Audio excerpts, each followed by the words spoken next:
All right, so today someone came up to me and said, Danny, I want to buy my first home. I don't know what to do. I've never owned a home.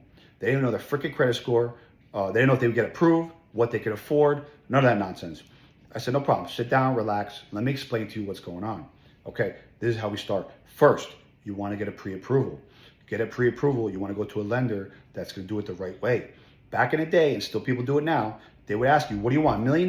Yeah, no problem. You could afford it. Here, Joe Schmo, $1 million pre-approval in your email, 30 seconds. You run to your realtor, all excited. Here you go. Here's my letter. Show me homes. No, it doesn't work like that.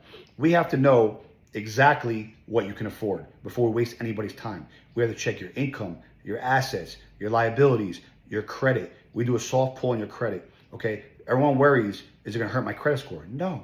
We do a soft pull. It's just a peek inside. We don't actually take anything against your credit. It's so we can make sure things line up. There might be something in your credit from 5 years ago that you haven't checked that's against you, hurting you. Who knows? Okay, so we have to check these things. So this way you don't waste my time, the realtor's time, or your significant others. They get mad at you when you go put an offer on a house, you find out you can't afford it and you can't even get the house. Okay, then you want to find a realtor. You want to get a realtor who's local to that area. That's what I prefer.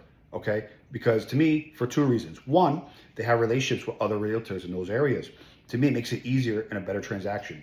Number two, God forbid, okay, there's something wrong with the house.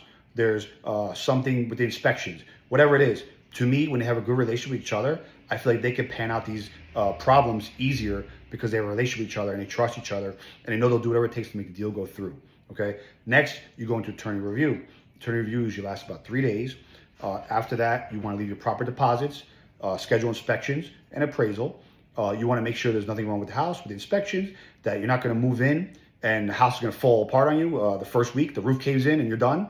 You want to make sure the value is there. You don't want to pay $1 million for a $600,000 house. You can if you want, if you have extra cash. To me, I don't want to do that. Real estate goes up, it goes down. It always goes up in the end. But why would I overpay for a house that's worth a lot less? I don't want to do that.